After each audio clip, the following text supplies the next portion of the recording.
Hello hello and welcome back to Cisco ACI design and implementation. आज है lecture number 6 और देखते हैं लेक्चर नंबर 6 में क्या है हमारे पास। तो शुरू के लेक्चर्स में लेक्चर नंबर 1 to 3 में हमने एसीआई का ओवरव्यू देखा कि एसडीएन आर्किटेक्चर, उसके टाइप्स क्या होते हैं, उसके कंपोनेंट्स, एसीआई कहाँ यूज़ होता है, उस प्रोटोकॉल देखे कौन से प्रोटोकॉल यूज़ होते हैं, ट्रैफिक फ्लो देखा कि कैसे होगा, और फिर डिवाइस को डिस्कवर किया और उसका एक लैब भी की छोटी सी। ठीक, उसके बाद हमने lecture 4 and lab 5, lecture 4 and lecture 5 किए। लेक्चर 5 लैब था। लेक्चर 4 में हमने थ्योरी देखी कि इंटरफेस पे कौन सी कॉन्फ़िगरेशन हो सकती हैं और क्या क्या कॉन्फ़िगरेशन हो सकती हैं, उसको कैसे सिर्फ स्विच पे अप्लाई करेंगे और किस तरह से फंक्शनैलिटी होती है यहाँ पे। लेक्चर 5 में उसका प्रैक्टिकल किया, और लेक्चर 5 में क्या किया वो मैं ड्रॉ करके दिखाता हूँ। ये हो गया स्पाइन 1, स्पाइन 2, लीफ 1, लीफ 2, और ये कनेक्शन है हमारे पास। ठीक है, याद रहे कि spine to spine, leaf to leaf direct connection नहीं हो सकता, एरर आ जाएगा और कम्युनिकेशन नहीं होगी। क्यों क्यों नहीं हो सकता? क्योंकि इसका स्ट्रक्चर डिफरेंट है, इसका आर्किटेक्चर डिफरेंट है, और यहाँ पे एसटीपी नहीं होता है। ये जो डिज़ाइन बना हुआ है ना, यहाँ पे इसके ऊपर एसटीपी की ज़रूरत नहीं है। और ये जो वजह है कि यह क्यों नहीं हो सकता कनेक्शन, क्योंकि हमें हर लीफ को, हर लीफ से जितने भी कनेक्शन देने हैं उसका उसकी कॉस्ट सेम होगी। ठीक है, ये मैं रिवाइज कर रहा हूँ, शुरू में बताया था मैंने सब। उसकी कॉस्ट सेम रखनी है, क्योंकि यहाँ पे ईसीएमपी चलता है, इक्वल कॉस्ट मल्टीपाथ प्रोटोकॉल। ठीक, अब यहाँ तक बात हो गई तो एक बात और मैं बताता जाऊँ कि ये वाला एरिया हमारे पास फैब्रिक का कहलाता है, और यहाँ पे हमारे आई एस और हमारा पिम और हमारा कूप और वी एक्स लैन, ये ऑटोमेटिकली कॉन्फ़िगर हो जाता है, हमें कॉन्फ़िगर करने की ज़रूरत नहीं पड़ती है। ठीक है, चलें अब बैक टू द टॉपिक।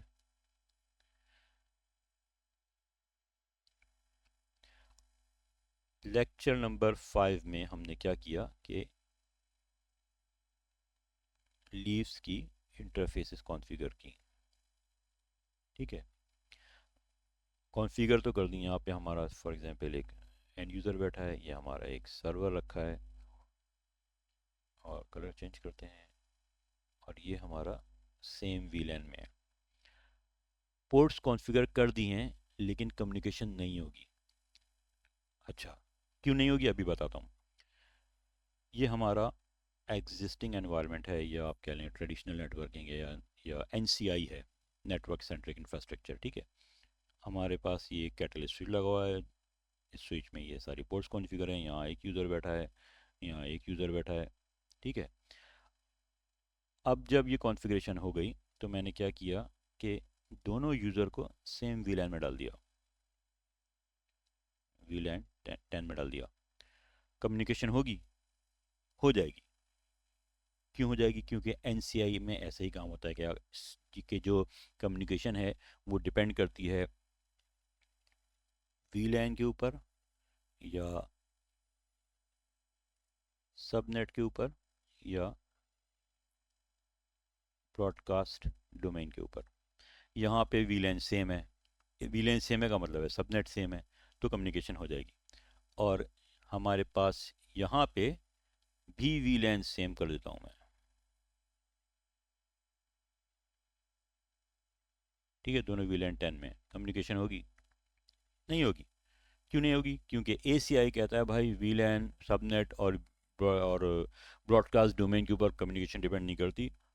यहाँ पे ऐसा एसीआई में ऐसा होगा कि अगर आपने ईपीजी बना दिया तो कम्युनिकेशन होगी। और ईपीजी क्या होता है वो भी डिटेल में देखेंगे, उसको बना के भी देखेंगे, देखते हैं क्या होता है। ईपीजी एंड पॉइंट ग्रुप है। इस ईपीजी में एक कंटेनर है, एक रूम है, या एक बॉक्स है, एक डब्बा है, एक ग्रुप है। इसमें जो भी यूज़र आ जाए, रिगार्डलेस उसका वीलैन नंबर, आपस में कम्युनिकेशन हो सकती है बाय डिफ़ॉल्ट। ठीक है, हम माइक्रो सेगमेंटेशन करके उसको रोक भी सकते हैं, लेकिन बाय डिफ़ॉल्ट कम्युनिकेशन होती है। तो ये it's one of the biggest differences between NCI and ACI. ठीक है, तो हमारी जो अब लैब शुरू होगी, लैब नंबर 6, एप्लीकेशन प्रोविजनिंग की।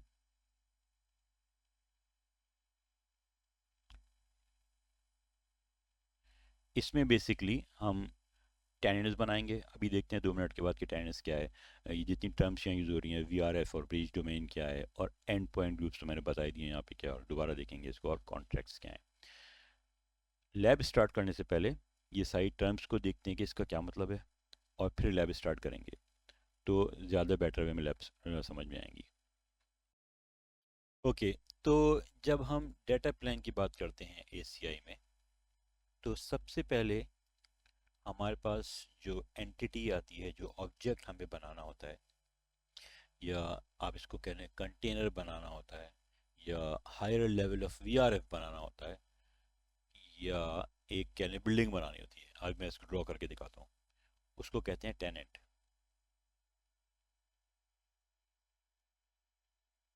ठीक है, टेनेंट की एग्जांपल आप ले सकते हैं कि जैसे नेक्सस स्विचेस में वीडीसी होता है, या आप इसको ऐसे समझ लें कि मैंने बहुत सारे नाम ले लिए अभी, ठीक है, तो कंफ्यूजन की जरूरत नहीं है। एक बिल्डिंग है हमारे पास, ठीक है, ये है हमारी टेनेंट। अब जो कुछ भी काम होना है इस बाउंड्री वॉल के, इस डोमेन के अंदर ही होना है, ठीक है।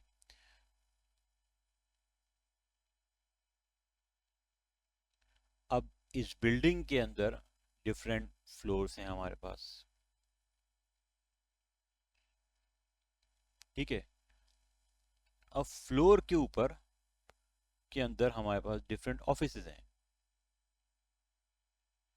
ठीक। एक बिल्डिंग है, ये रही बिल्डिंग, के अंदर हमारे पास फ्लोर्स हैं, फ्लोर के अंदर हमारे पास ऑफिस है, ऑफिस के अंदर हमारे पास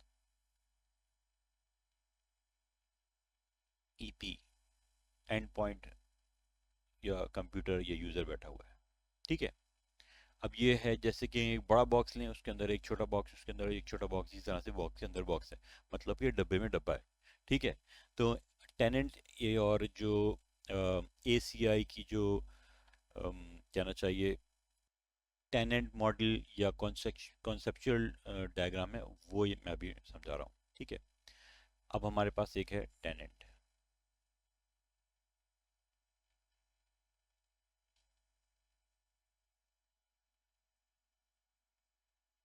ठीक है। टेनेंट के अंदर हमारे पास है V R F. V R F का तो नाम यकीनन सुना होगा।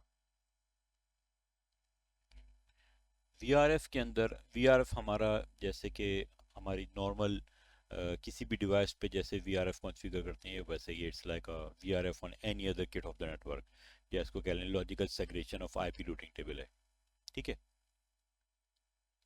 वी आर एफ क्या होता है, अगर नहीं मालूम हो तो बताया तो मैं, चलिए जैसे हमारे पास कैटलिस्ट स्विच है,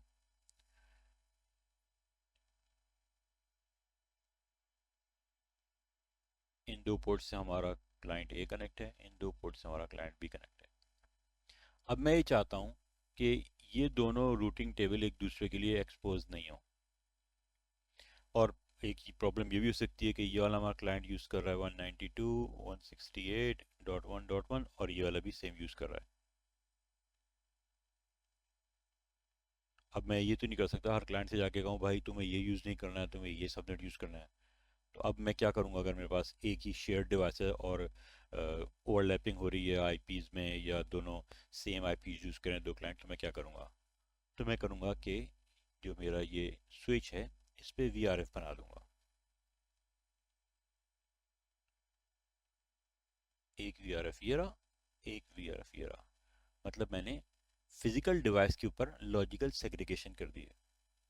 ये वी आर एफ ए नाम रख दें, इसका वी आर एफ बी नाम रख दें। इस पे जो रूटिंग टेबल चल रहा होगा उसका इस रूटिंग टेबल से कोई मतलब नहीं होगा। वी आर एफ ए के ऊपर जो रूटिंग टेबल चल रहा है उसका वी आर एफ बी से कोई मतलब नहीं है, ठीक है। अब इसमें क्या होता है कि ये लॉजिकल सेग्रेगेशन सेग्रीगेशन हुई है कॉन्फ़िगरेशन के लेवल के ऊपर, ठीक है, या रूटिंग रूटिंग के या स्विचिंग के लेवल के ऊपर। अब जब एडमिन साहब of V R F A login करेंगे, तो वो सारे वी आर एफ देख सकते हैं, पूरे स्विच की हर पोर्ट को एक्सेस कर सकता है वो, ये वी आर एफ है। अगर मैं वीडीसी की बात करता हूँ, अब वीडीसी यहाँ बताने की ज़रूरत तो नहीं है, लेकिन जब वीआरएफ की बात हो रही है तो अक्सर इंटरव्यू में लोग कंपैरिजन पूछ लेते हैं कि वीआरएफ और वीडीसी में कंपेयर करो। तो वीडीसी है, ऐसे करते हैं कि मेरे पास नेक्स्ट स्विच है। अब मैंने कहा यार मेरे पास दो तरह के क्लाइंट हैं, एक मेरा क्लाइंट ए है, एक बी है। अब हो सकता है क्लाइंट ए कह रहा हो कि मुझे कुछ एक्सेस चाहिए, स्विच का लिमिटेड एक्सेस, इस तरह बी भी कह रहा है, या मैं ये चाहता हूँ कि भले मैं एक्सेस ना दूँ इन लोगों को, लेकिन मैं चाहता हूँ कंप्लीट सेग्रीगेशन हो जाए। ए की कोई सी किस्म की कोई कॉन्फ़िगरेशन बी को विजिबल ना हो और बी की ए को विजिबल ना हो, तो मैं क्या करूँगा, वीडीसी बना दूंगा। मतलब फिजिकल डिवाइस मेरे पास है एक, उसको मैंने वीडीसी बना दिया यहाँ पे, एक वीडीसी बना दिया यहाँ पे। अब जब मैं admin as an a VDC के एडमिन लॉगिन करूँगा, तो मुझे ये पता ही नहीं चलेगा कि यहाँ पे वीडीसी बी में भी मौजूद है। मैं किसी किस्म की कोई कॉन्फ़िगरेशन वीडीसी बी की नहीं देख सकता। वो जो जो सुपर एडमिन होगा, वो जब लॉगिन करेगा नेक्सस स्विच को, तो वो ये दोनों देख सकता है, दोनों वीडीसीज। इसी तरह अगर वीडीसी बी का यूज़र या वीडीसी बी का एडमिन लॉगिन करेगा, तो उसको वीडीसी ए नहीं दिखेगा। ये कंप्लीट सेग्रीगेशन होती है वीडीसी, जो कि नेक्सस स्विचेस पे होता है। ठीक है, तो यहाँ डिफरेंस देख लिया वीआरएफ और वीडीसी का। Back to the original topic.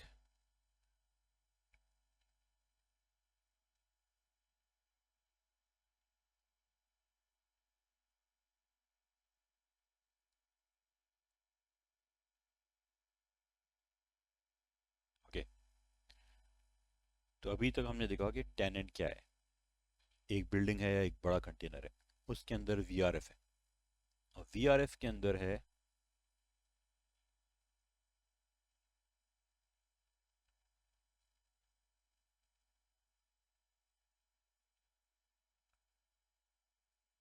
Bridge domain.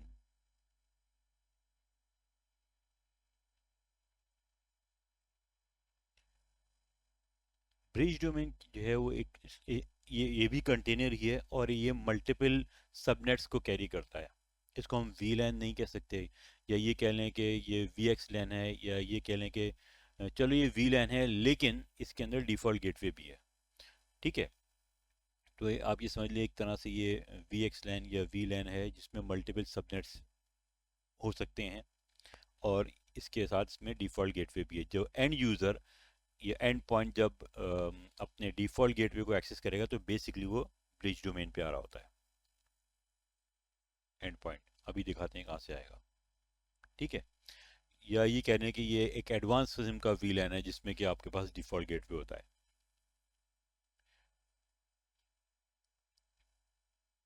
अब ब्रिज डोमेन के अंदर जैसे मैं कह रहा हूँ कि इसमें डिफ़ॉल्ट गेटवे भी होता है, तो इसका मतलब है कि सबनेट कहाँ कॉन्फ़िगर करेंगे, सबनेट कॉन्फ़िगर करेंगे ब्रिज डोमेन के अंदर। अभी अगर ये समझ में नहीं आ रहा है, कोई परेशानी की बात नहीं है, अभी एक और बहुत अच्छी डायग्राम आएगी, और जब ये कॉन्फ़िगर करेंगे तब तो सब कुछ समझ में आ जाएगा। ठीक है, ब्रिज डोमेन के अंदर हम कॉन्फ़िगर करते हैं सबनेट को,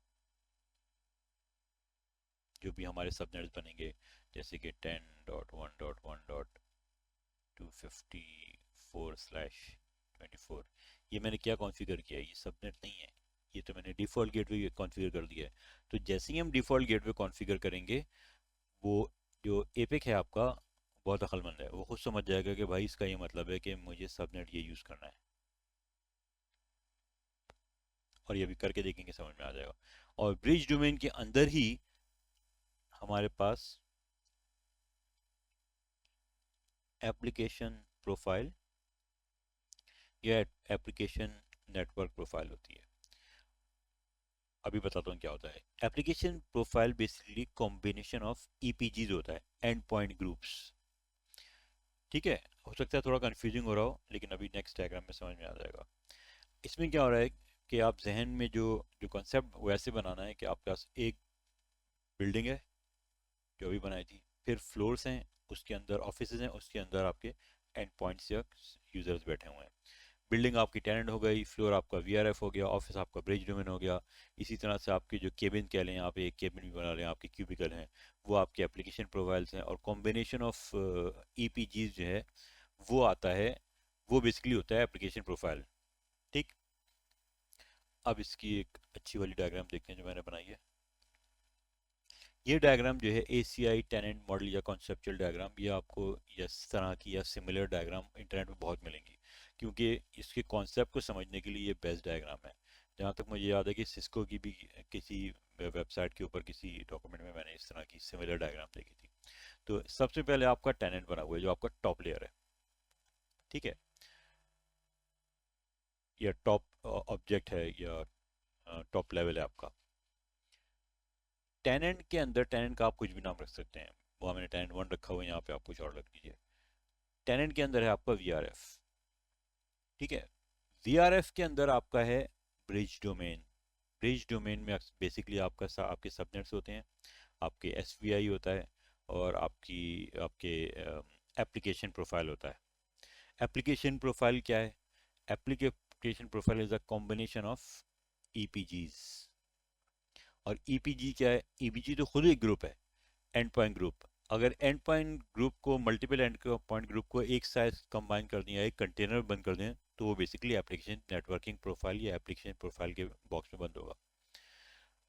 ठीक है, जैसे मैंने पहले बताया था कि अगर हमारे पास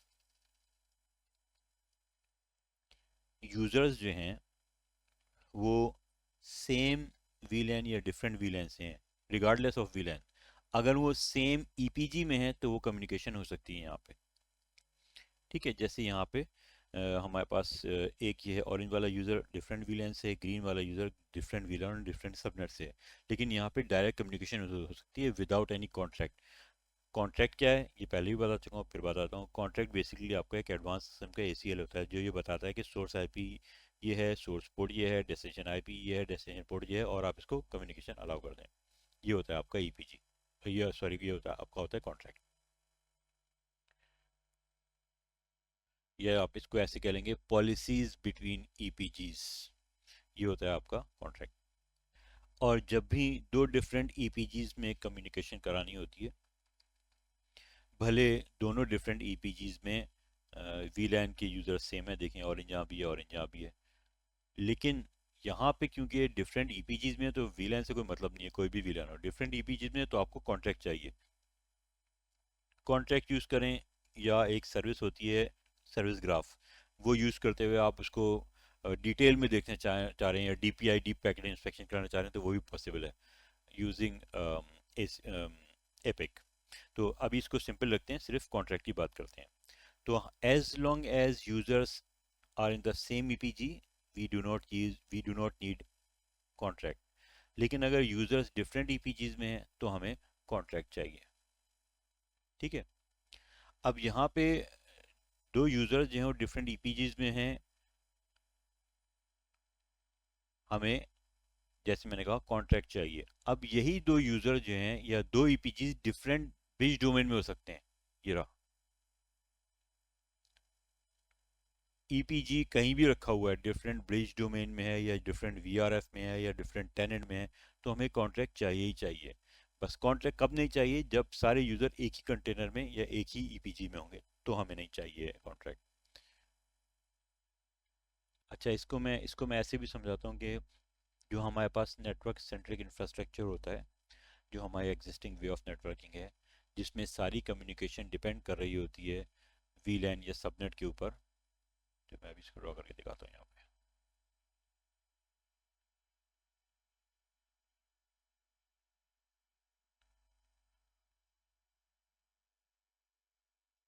तो अभी क्या होता है हमारे पास, जैसे हमारे पास है VLAN, IP या सबनेट। जो हमारी रूटिंग डिपेंड करती है, ये जो जो हमारी कम्युनिकेशन डिपेंड करती है, वो VLAN, सबनेट या IP के ऊपर डिपेंड करती है। ठीक है, अगर हमारे पास दो यूज़र हैं 192.168.1.1/24, 192.168.1.2/24, बाय डिफ़ॉल्ट ये दोनों कम्युनिकेशन कर सकते हैं। ठीक है। अब हमें कोई नया सर्वर ला के लगाना है अपने नेटवर्क में, मैं उसको इस सबनेट से आईपी दूंगा और उसको लाके किसी भी ऐसी पोर्ट में लगा दूंगा जो कि सेम वीलैन में आती है, इसी के वीलैन में आती है, और कम्युनिकेशन हो जाएगी। ये चीज़ मैं पहले भी समझा चुका हूँ, लेकिन मैं फिर इसलिए बता रहा हूँ क्योंकि यहाँ भी रेलिवेंट है। इस सिनेरियो में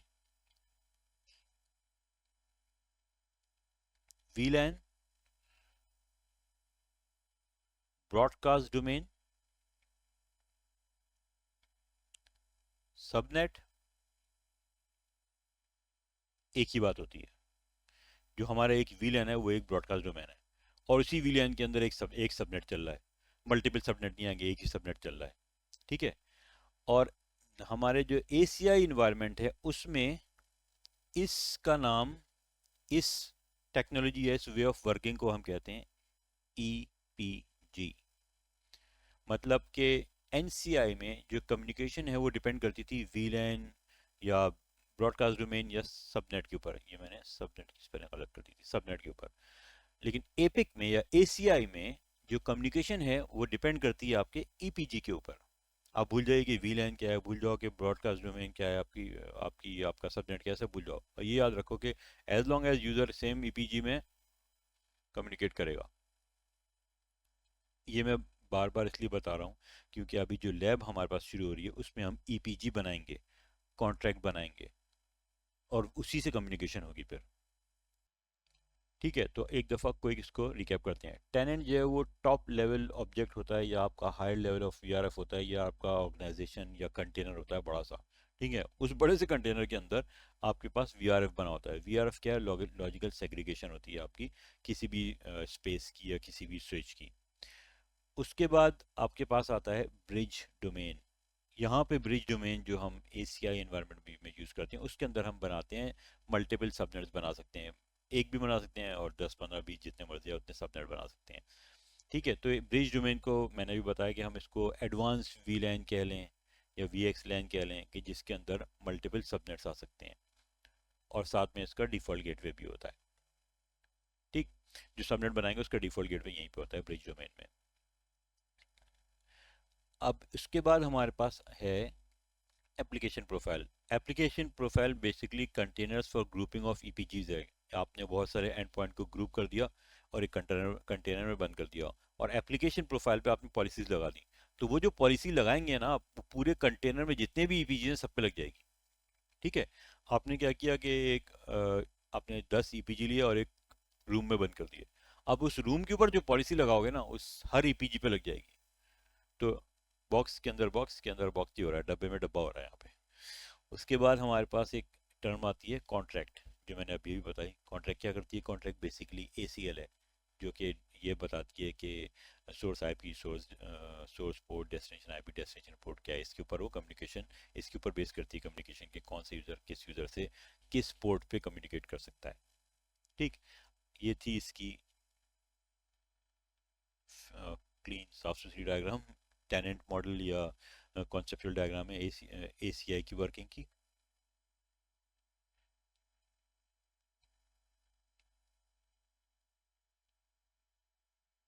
सबसे टॉप लेवल पे हमारे पास है टेनेंट, उसके अंदर है वीआरएफ। अब एक टेनेंट के अंदर मल्टीपल वीआरएफ भी हो सकते हैं, एक वीआरएफ में मल्टीपल ब्रिज डोमेन भी हो सकते हैं, एक ब्रिज डोमेन में मल्टीपल एप्लीकेशन प्रोफाइल भी हो सकती है। इसकी डिफरेंट वेरिएशंस हैं। ये मैंने बिल्कुल सिंपल डायग्राम बनाई है। जो अगली वेरिएशन है जो आगे आएगी वो ऐसे होगी कि हमारे पास दो टेनेंट है। ठीक है, टेनेंट टू है। अब इसके अंदर ऐसे ही वीआरएफ बना हुआ है, इसके अंदर ऐसे ही ब्रिज डोमेन बना हुआ है, और इसके अंदर फिर है एप्लीकेशन प्रोफाइल बना हुआ है हमारे पास, और इसके अंदर हमारे पास है ईपीजी। अब ये ईपीजी इस ईपीजी से कम्युनिकेट भी कर सकता है। ठीक है, क्या चाहिए होगा? कॉन्ट्रैक्ट चाहिए होगा। इसकी लैब हमारे पास नहीं है, लेकिन थ्योरी है।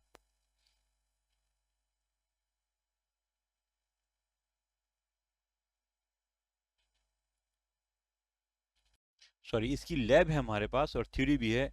जो हमारे पास लैब नहीं है वो मेरे जहन से स्लिप हो गया था, वो हमारे पास मल्टी पॉड और मल्टी साइट की लैब्स नहीं है हमारे पास। ये बेसिकली हम कर ही नहीं सकते जो हमारे सिमुलेटर है उसके ऊपर। वो इस ये सिमुलेटर की लिमिटेशन है। ओके, तो मैं रिपीट करता हूँ, हमारे पास मल्टी टेनेंट की लैब्स हैं। ठीक। अच्छा, बिल्कुल शुरू के लेक्चर में मैंने जब बताया था कि टेनेंट एक ऑब्जेक्ट होता है, तो उस वक्त मैंने ये भी बताया था कि एक एग्जाम में क्वेश्चन आता है, वो टेनेंट से रिलेटेड होता है। तो अभी देख लेते हैं क्वेश्चन क्या है। तो क्वेश्चन जो एग्जाम में आता है वो होता है इस तरह से कि आपके पास ड्रैग एंड ड्रॉप का क्वेश्चन होता है। ठीक है, अब यहाँ पे लिख देते हैं फॉर एग्जांपल एक बॉक्स बनाएं टेनेंट, फिर एक बॉक्स बनाते हैं, उस पर कहते हैं ब्रिज डोमेन, फिर एक बनाते हैं, फिर कहते हैं, इस पर लिखते हैं ईपीजी, फिर बनाते हैं एक बॉक्स, उस पर लिखा होता है एप्लीकेशन प्रोफाइल। अब ये जो ऑर्डर है ये इनकरेक्ट है, कहते हैं इसको करेक्ट ऑर्डर में लिख दो। तो आपको क्या करना होगा कि ड्रैग एंड ड्रॉप,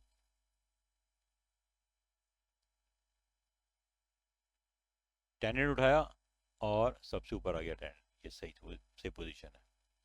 ठीक है, उसके बाद टेनेंट के अंदर क्या होता है, अच्छा यहाँ पे वीआरएफ भी होता है। ठीक है, एक बॉक्स है उसमें वीआरएफ लिखा हुआ है। फिर आपने क्या किया, वीआरएफ के उठाया और ड्रैग करके यहाँ पे ले आए, फिर ब्रिज डोमेन ड्रैग करके यहाँ पे ले आए, फिर एप्लीकेशन प्रोफाइल ड्रैग करके यहाँ पे ले आए, फिर ईपीजी ड्रैग ड्रैग करके यहाँ पे ले आए। तो इसको करेक्ट ऑर्डर में बेसिकली करना होता है। ये ड्रैग एंड ड्रॉप का क्वेश्चन आता है, और मेरे ख्याल में जितने लोगों से मैंने बात की तकरीबन सबके पास ये आया हुआ है।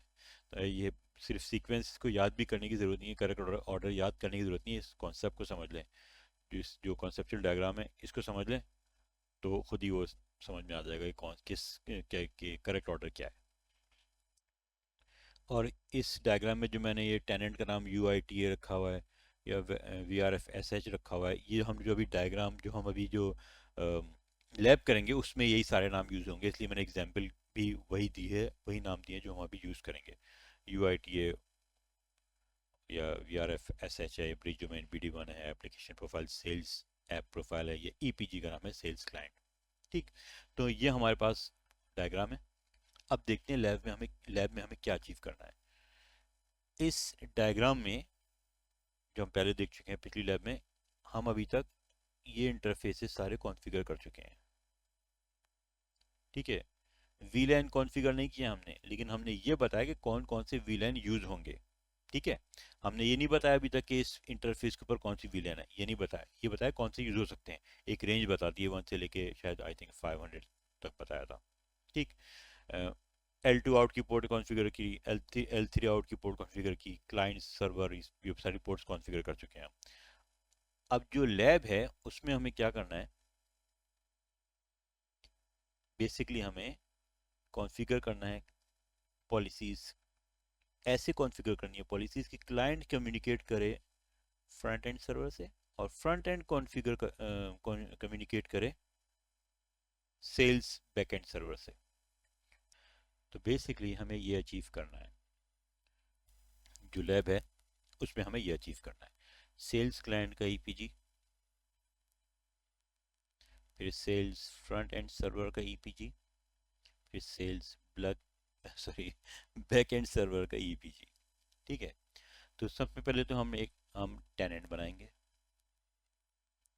फिर हम वीआरएफ बनाएंगे, फिर हम ब्रिज डोमेन बनाएंगे और इसमें ही अपना सबनेट बना देंगे। ठीक है, ब्रिज डोमेन के बाद हम बनाएंगे एप्लीकेशन प्रोफाइल, कॉन्फ़िगर करेंगे, और एप्लीकेशन प्रोफाइल के बाद ईपीजी बनाएंगे। और फिर हम ये देखेंगे कि फिर हम ये करेंगे कि जो लीफ वन और लीफ टू की पोर्ट 1 और 2 हैं, देखते हैं वहाँ पे क्या है। पहले 1 से 20 तक क्लाइंट है, और यहाँ पे 1 से 30 तक क्लाइंट है। तो जो मैं ईपीजी बनाऊंगा सेल्स क्लाइंट का, उसमें बजाय इसके कि मैं 1 से लेकर 20 तक सेम कॉन्फ़िगरेशन करूं, फिर 1 से लेकर 30 तक सेम कॉन्फ़िगरेशन करूं, मैंने सोचा कि यार मैं सिर्फ सैंपल तो कर रहा हूँ, टेस्ट कर रहे हैं, तो हम खाली 1 से 2 दोनों लीव्स पे उठा लेते हैं, पोर्ट 1 और 2। सिर्फ 2 पोर्ट कॉन्फ़िगर करते हैं, ठीक है। उसके बाद हम यहाँ पे वीलैन कॉन्फ़िगर करेंगे इंटरफेस के ऊपर। जैसे पहले मैंने बताया था कि हमने ये डिफाइन किया था कि हम कहाँ से कहाँ तक रेंज क्या होगी हमारे वीलैन की। तो 1 से 500 तक वीलैन यूज़ कर सकते हैं। तो मैं इसकी जो इंटरफेस होगी उसके ऊपर वीलैन 10 कॉन्फ़िगर करूँगा, ठीक है। अब इसके अंदर जितने भी यूज़र्स हैं, क्लाइंट्स हैं, वो आपस में कम्युनिकेट कर सकते हैं। क्यों? क्योंकि सब एक ईपीजी में, ये मैं कोई 10वीं या 15वीं दफ़ा रिपीट कर रहा हूँ, लेकिन मैं ये बार बार इसलिए कर रहा हूँ क्योंकि ईपीजी जो है वो मेन कॉन्सेप्ट है, one of the main concept है एसीआई के अंदर, ठीक है। और यहाँ पे सारे कम्युनिकेट कर सकते हैं आपस में, यहाँ पे सारे आपस में कम्युनिकेट कर सकते हैं। लेकिन फ़िलहाल ये कम्युनिकेशन नहीं हो सकती, ये नहीं हो सकती। इसके लिए हमें क्या करना पड़ेगा? हमें टेनेंट बनाए, वीआर बनाए, ब्रिज डोमेन बनाए, सबनेट, एप्लीकेशन प्रोफाइल, ईपीजी बनाए, उसके बाद कॉन्ट्रैक्ट कॉन्फ़िगर कर दें। कॉन्ट्रैक्ट में बता दें भाई ये सोर्स आईपी है, ये सोर्स पोर्ट है, और ये डेस्टिनेशन आईपी की डेस्टिनेशन पोर्ट से कम्युनिकेट कर सकता है, ठीक है। तो हमें ये अचीव करना है। जो जो अचीव करना है वो एकदम जहन में क्लियर होना चाहिए लैब शुरू करने से पहले, वरना लैब करना बेकार हो जाएगा। सिर्फ स्टेप्स फॉलो कर रहे होंगे, अगर समझ में नहीं आएगा कि हमें क्या अचीव करना है। लेक्चर के स्टार्ट में मैंने कहा था कि इस लेक्चर में हमारे पास लैब है। ये लेक्चर अभी तकरीबन 30 मिनट का हो गया, 30 मिनट्स का, और I don't want to start lab in this lecture, क्योंकि अगर मैं अभी लैब स्टार्ट करूँगा तो ये बहुत ही लंबा लेक्चर हो जाएगा। तो ऐसा करते हैं कि लेक्चर 6 को यहीं पे एंड करते हैं, और लेक्चर 7 लैब से ही डायरेक्ट स्टार्ट करेंगे। उसमें कोई इनिशियली थ्योरी नहीं एक्सप्लेन करेंगे, क्योंकि थ्योरी यहाँ पे एक्सप्लेन हो चुकी है, हम ये देख चुके हैं हमें अचीव क्या करना है, हम ये देख चुके हैं कि हमारे पास कॉन्फ़िगरेशन क्या है, फ्लो चार्ट क्या है। बस नेक्स्ट लेक्चर जो है हमारा, बस वो डायरेक्ट लैब स्टार्ट होगी। और स्टार्ट करने से पहले बराए मेहरबानी इसका प्रिंट आउट निकाल लें, ठीक है। एक इसका प्रिंट आउट निकालें, क्योंकि ये हमारे पास फ्लो चार्ट और कॉन्फ़िगरेशन है। और इसका प्रिंट आउट निकाल लें, इतना ज़रूरी नहीं है इसका निकालना, लेकिन ये थोड़ा सा आसानी होगी, निकाल लेंगे, ठीक है। उसके बाद हमारे पास है